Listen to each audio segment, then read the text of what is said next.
नमस्कार, आप देख रहे हैं ग्लोबल इंडिया टीवी और मैं हूं आपके साथ प्रियांशु शर्मा। आइए नजर डालते हैं खबरों की ओर। बिहार में नया साल आते ही सियासी यात्राओं का दौर शुरू हो गया है।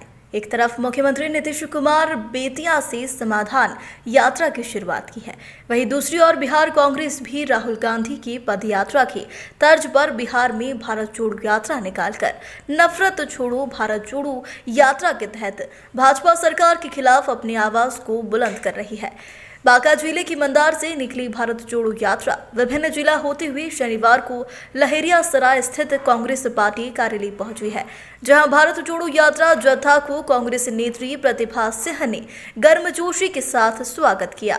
मौके पर कांग्रेस की वरिष्ठ नेता डॉक्टर शकील अहमद ने मोदी सरकार पर जमकर हमला बोला। दरभंगा से ग्लोबल इंडिया टीवी के ब्यूरो चीफ देवेंद्र कुमार ठाकुर की रिपोर्ट। महागठबंधन मजबूत है और बीजेपी के अस्तित्व खत्म हो गया है। नीतीश जी के नेतृत्व में, तेजस्वी जी के नेतृत्व में सरकार हमारा मजबूत है और 7 पार्टी के सरकार है और 7 पार्टी मजबूती से मिलकर लड़ने जा रहे हैं अगला पार्लियामेंट। बीजेपी के 1-2 सीट मिलेगा कि नहीं संदेह है। ऐसा स्थिति में बिहार के सरकार के खिलाफ भी आज भारतीय जनता पार्टी साजिश कर रहा है। हमें एक होकर कांग्रेस जनों को रहना है, सोच समझ करके अपना कदम रखना है। बिहार की जनता का हित में, बिहार प्रदेश के हित में, देश के हित में हमें आगे बढ़ना है। प्रेम और सद्भाव यही लेकर हम लोग हर दिल में राज करना चाहते हैं, ना कि नफरत डालकर। इसीलिए हम लोग भारत जोड़ने के लिए की बात की है कि ताकि हम लोग एक साथ हाथ में हाथ डालकर हमारा हाथ सबका साथ, ये धारणा जो हमारे कांग्रेस पार्टी की है वो लेकर हम आगे बढ़े और अपना विजय पताका इस देश में लहराएं। मिथिलांचल गढ़ रहा है कांग्रेस का, और जब इस प्रकार की यात्रा निकल रही है तो लोगों का कितना स्नेह और प्रेम मिल रहा है।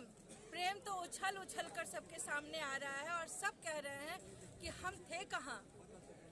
सबको जैसे लग रहा है कि कोई रेत पर बारिश की बूंद जैसे गिरती है ना, उस तरह इस यात्रा का उन लोगों पे असर हो रहा है। जैसे हम एक बारिश की बूंद बनकर उन रेत पे हम लोग गिर रहे हैं, उस तरह से इसका असर हो रहा है। सब लहलहा रहे हैं, बहुत खुश है जनता। कितनी कामयाबी मिलेगी?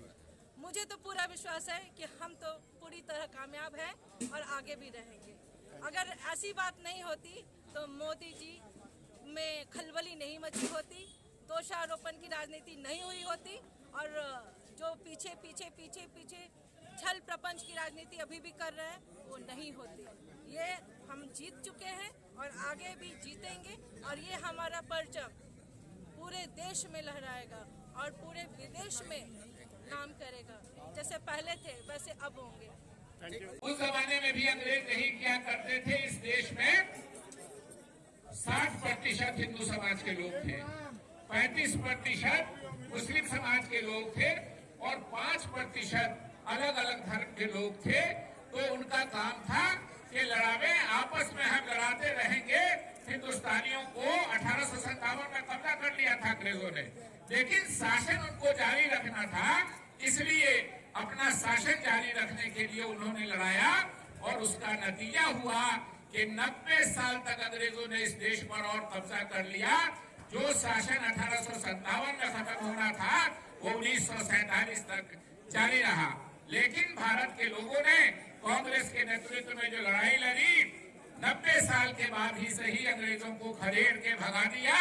तो आज का हमारा कोई प्रधानमंत्री और जो लोग भी हैं नफरत फैलाने वाले, ये समझते हैं कि हम हमेशा राज कर लेंगे नफरत फैलाने के तो वो समझ में उनकी भूल है। और निश्चित रूप से बिहार के लोग, देश के लोग उनकी इस बात को पहचान रहे हैं। वो पीछे से सरकार को, हमारी राज्य सरकार को भी बदनाम करने की कोशिश कर रहे हैं। इसीलिए सिर्फ उनकी नाकामी पर, उनके निकम्मेपन पर, उनके भ्रष्टाचार में, और मुझको ये कहने में कोई झिझक नहीं है, मैं ऑन रिकॉर्ड कह रहा हूँ कि नरेंद्र मोदी जी से भ्रष्ट सरकार भारत के इतिहास में न शायद हुई है और न होगी कभी। इतने हर चीज में भ्रष्टाचार।